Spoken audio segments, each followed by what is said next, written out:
about to begin. We want to welcome you to the Vampire and Devil Show. We want to welcome you to the Vampire and Devil Show. It's gonna be bloody fun. We're gonna kill everyone. Welcome to the Vampire and Devil Show. With lots of blood and lots of guts. Two horror fanatics and rock and roll nuts. Welcome to the Vampire and Devil Show.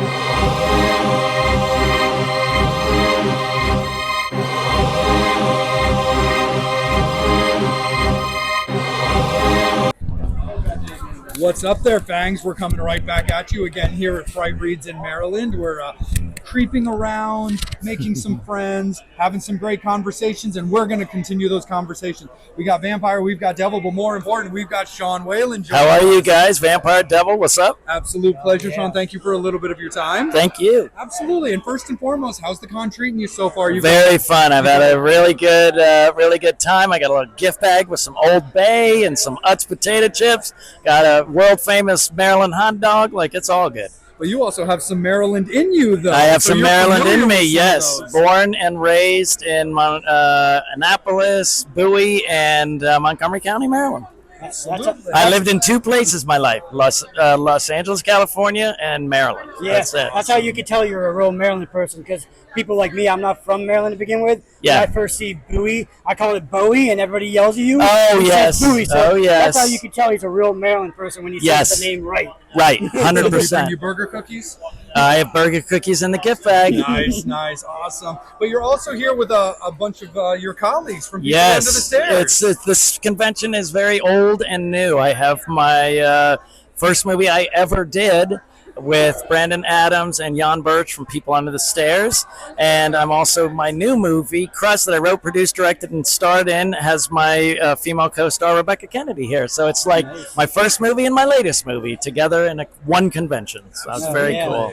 And I mean, first and foremost, how do you look back at People Under the Stairs? A fun little tidbit for you is that we do a series of showdowns on our show where we take a topic and we each pick a movie to compete against each other. Nice. And for Father's Day, we pitted Frailty against People Under the Stairs. Nice. With People Under the Stairs coming out as the victor. Nice. Yeah. And Father's Day. That's amazing. I mean, that's hilarious. Like of course, right? Yeah, couldn't be worse. Couldn't be worse. Not at all. Literally. Yeah. That's really funny. I mean, it was such a great experience because Wes was so calming. He wanted good acting. I was in a really good acting class at the time, so it was really everything I was doing he was amenable to. I had no lines. I didn't have to worry about big monologues for the first time in my first movie. I got to express myself. I put the prosthetic tongue in my mouth the whole time so I could just be free and no one would understand me.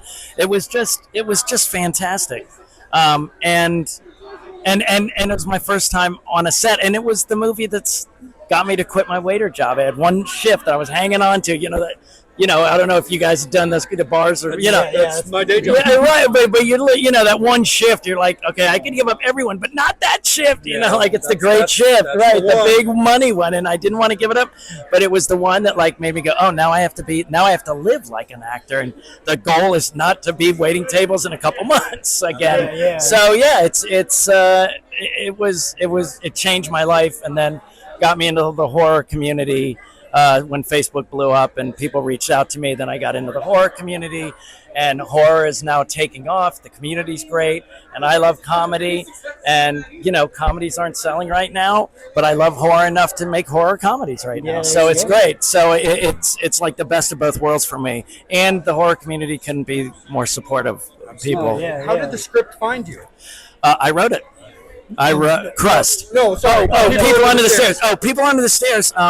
It was just an audition.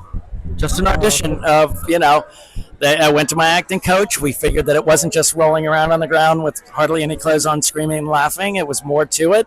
We worked on it, went to see Wes, crawled around his floor, and died on his floor. And then an hour later, I got the call. So it was just like any other audition. So when people go, how did you get into horror? And I go, it was the audition that came across the desk that week. You know, you if you're a trained actor, you should be able to respond to any audition you get. So I did a comedy the week before, and then, you know, People Under the Stairs was the next one. But it was my very first movie, too. Yeah. So that's another seminal thing. So it holds a lot of places in my heart, and it's got, you know, it's been like the river runs through it, you know? It's been my whole life. So that's the thing about the People Under the Stairs, too. Like you said before when we were talking earlier, you know, you have such a short time in this movie as far as film timing, but yet you're such an iconic character that anybody who's ever seen this movie, the first thing you think of is Roach.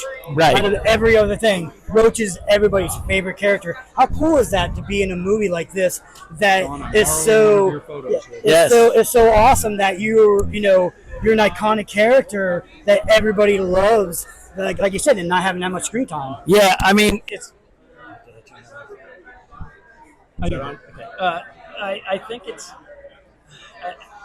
it's very interesting because I'm kind of in between. Like, people love Roach, but if you go to like vendors and they have all these horror characters, Roach is never in those horror characters. So he's big, but not big enough. You know what I mean? Yeah. So even Roach, the character, is a cult character. The people who love they don't love him as much as Jason. You know what I mean? And that's the other thing. So, but I think it's iconic because, I mean, when I read it, I knew it was dope because you think he's a bad guy, you think he's scary. Yeah. Then he's not only a good guy, he's like a great guy and a martyr to save the kid in 11 minutes. Yeah. In 11 minutes, you maybe hear me for 2, so I'm in that movie for 13 minutes, and all that happens in that 13 minutes. So that's condensed and powerful. So it's more like a bullet as opposed to a drawn out story. So that's what I think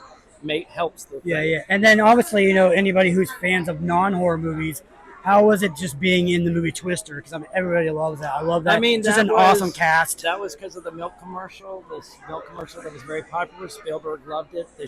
A person told me that working in his office, you're going to get a call that'll change your life. I did. Twister wasn't really an audition. You could tell we were just kind of being so, okay, you know. So he did put me in Twister because he loved the milk commercial. And I had no idea what I was getting into. I knew it was big, though. I knew it was really big because Helen Hunt was in it, and I was a huge fan of hers. I knew of Bill Paxton, but not as much as I knew of Helen Hunt. She was a huge TV star. And I didn't know anyone else. But everyone else was there from these amazing movies. Philip Seymour Hoffman and Jeremy Davies from Spanking the Monkey, and like amazing Todd Field and Walking and Talking. Like, they all had amazing movies, and I was coming from a commercial. So I was a little insecure. But I ended up making great friends with everybody, and that, just like People Under the Stairs, same thing. Like Twister and People Under the Stairs are the two things people know of most because they're very well beloved in each community. So. And before we get into Crust, of course, because we definitely want to talk about that. Yeah. He likes Twister, but Idle Hands, man. You seem to have recovered from your taser wound. I did. That was a really, really fun. I mean, when I read that script, I was like, dude, even if they don't do this as there's no way to screw this movie up. And then I knew Seth Green from before when he got cast. I was like, oh, he's hilarious. I thought it was great. It was so fun. And then my police partner was a friend from Twister. Nick Sadler. So I mean, it was all great. It was all really great. You just keep doing these movies with different Mighty Ducks. And then another one I love too that a lot of people don't realize it until you rewatch it again, being the quote bad guy serial killer in Jury Duty, working with Pauly Shore. Yes. Well, that was like after the milk commercial, so a lot of people wanted me to do stuff with my face because I made faces. Yeah. So I was like, okay, as long as I get to do this interesting thing with this guy, I'll do it. And I had fun with it. I always loved the kind of pantomime / silent movie fun of it. And when they were like, "We got great news, they're adding a scene," and my agent was ecstatic. In those days, the studio said they love you and they're adding a scene. You don't go, "Let me read it," like you just go, "Yeah." And then they did it, and they sent the scene, and it was the scene where he comes visits me conjugal. And that's the best part. I know, and I hate that scene. I hate that scene because it's so funny. It ruined all the work I was doing trying to be this interesting, quiet. Yeah. And then as soon as they did that, I was like, no. But literally, I'm the only one. Everybody, that's their favorite. Everybody, they quote it. Deep fry your ass. Like everybody loves it. So I'm the only one. Somebody brings it for you to sign, and you're like, "Do I have to?" Yeah. Well, it was just because I had a very specific thing that was going very well, which ironically, the scene they wrote had me doing something completely different. Yeah. Well, if you say you like what I'm doing, why have me do something different? Yeah. And then on a personal level too, because anybody who is social media, you're always on Facebook, always super cool. One of the cool things I've always saw you do throughout your career is you do the airplane buddies, where I love that, where you just take these selfies with random people who just happen to be on the flight sitting next to you and stuff like that. And also at conventions, we were talking earlier, Gettysburg. If anybody doesn't know, this guy is a karaoke master, and any convention needs to do karaoke and do karaoke again so you can see this man sing. I'm very hammy, he can tell you. Like the ham comes out, no cheese, just a lot of ham. A lot of ham. Oh, yeah. Yeah. But then, like you said, one of the quotes you said, leading Hollywood didn't want to put you as a lead, so you decided to make your own movie where you wrote, directed, and you're the main star. Talk about Crust and talk about the adventure of making Crust. I've always written scripts. I had a couple scripts that went around, and I always tried to get them produced. But then I wrote this one after a bout of depression. I was in a very angry mode. I didn't know why, and people were like, "You should get a pet," and I had pitched an idea about a sock monster a long time ago, and I was like, the only pet I want is a pet that could get rid of all my problems. And I went, oh, that sock monster could be a pet, and I remember pitching it as an idea that's low budget because it's one location and smaller cast, and tried to get it going a few times. Felissa Rose read it, she loved it, she helped me in 2016. With Aaron Mento and Charles Sudabala, who did Ugly Sweater Party, very fun Christmas movie. Yep. And they were helping me get it done. Chris Sergi as well back then. And then we just didn't know what we were doing until Indiegogo kind of fell apart. Then when circle back with Felissa years later, she had a new partner. She had learned a lot. I had learned a lot. We matched up again and then got it going. We were one of the fastest Indiegogos ever in horror. But I think I was during social media and people kept saying, "You should do bigger parts. You should do bigger parts." And I was like, I know it doesn't work that way. It's not like I can knock on a door and go, "Give me bigger parts." It doesn't work that way. So I thought, oh, well, now I'm going to do this movie. Now, finally, one of the movies I've written with these leads is actually going to happen. Yeah. So when I did the Indiegogo and everybody showed up, I was kind of like, why is this happening? They said, because we actually do like your idea of a sock monster, cult movie, and we do want to see you in bigger parts. Yeah. And we've been saying that in movies we've seen you in, we wish your part was bigger, and they go, so we may as well watch you in this. So it was very humbling. I couldn't believe the real support. BS support is everywhere. Well, right? Everybody supports you. Everybody supports you, right? With no action, but the action showed up, and I got to work. Felissa Rose said, "I'm going to get you the best casting crew." I said, "Let me do the cast because people I know." She got me the most amazing crew. She said she was going to be a matchmaker at one point. You can tell she knows how to match energies and put people together and find the right mix for people. And she's just astounding as an actress in Crust. And I just got really, really good actors and a great crew. So I'm very excited. Was it always with Crust? Did you always have the idea of doing it as a black and white film? I did. The interesting story now is some friend has said, "Hey man, you should do it in black and white." I thought, "Oh, that's really cool. It really adds to the creature feature." Yeah. And then I said yes, and I didn't know why I didn't let it go. I have no idea why. Because people would go, "Yeah, you can do it in color. You don't have to," And I don't know why I was like, "Nope." And then later, honestly, even after I was done and editing it, I went, "Oh my god, I was a huge Young Frankenstein fan. Yeah, My favorite Tim Burton movie is Ed Wood. Oh, yeah. My favorite show of all time is Twilight Zone. My Exactly, favorite movie is Casablanca. That's black and white black and plays white, a huge role in my life, which I didn't even realize.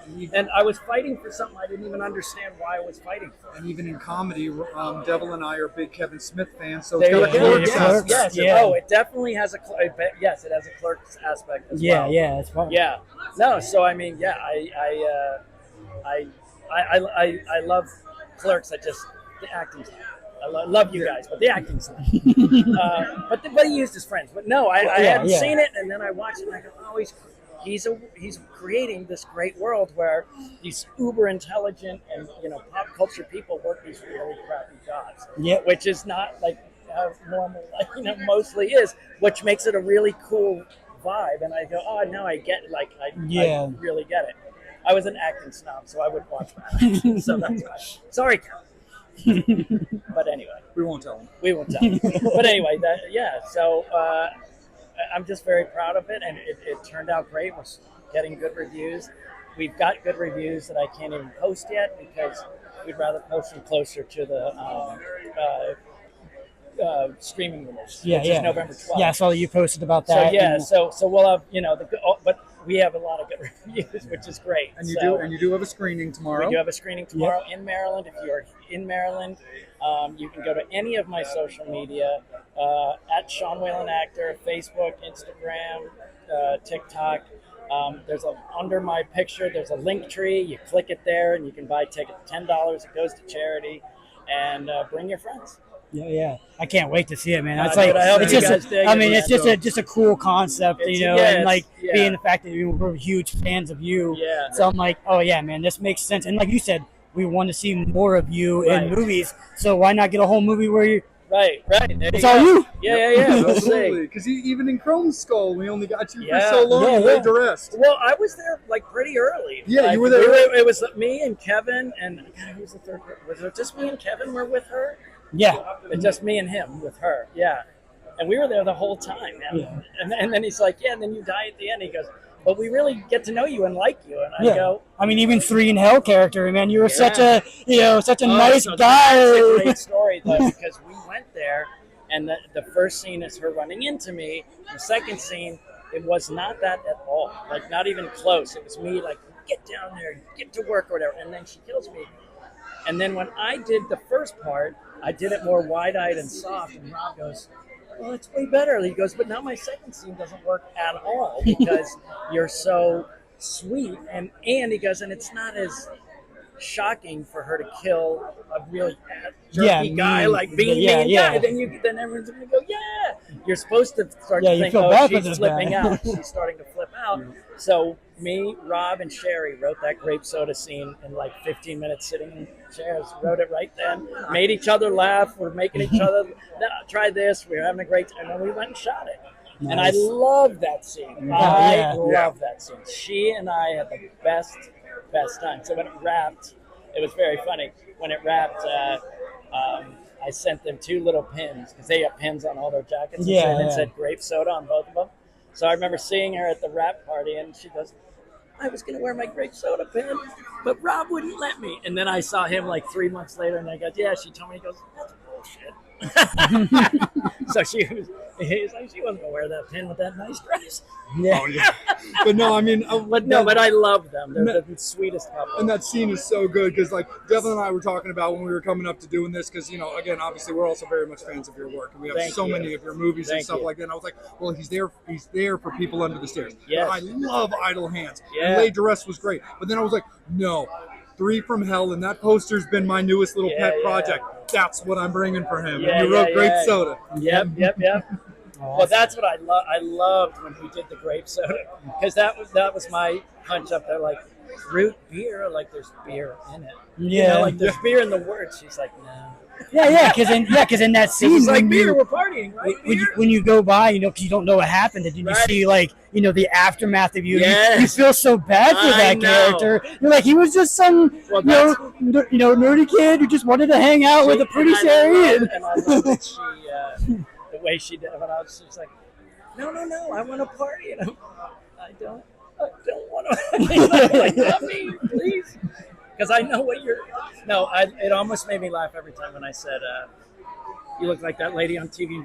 She goes, "It is. Yeah. It is me." And I'm like, "You did it so great, man. So Awesome. great. That was a great night." Yeah. Sure. Awesome. But Sean, thank you so much, Thank man. you, We really guys. appreciate Thanks you for taking some talking, time. man. Thanks. Thank you guys so much. We're gonna let Sean get back on with his day, but we really appreciate you guys always checking us out. He's the devil, I'm the vampire, but he is Sean Whalen. Horns up, fangs out, but most importantly, thanks for being prompt. Yeah. Yeah.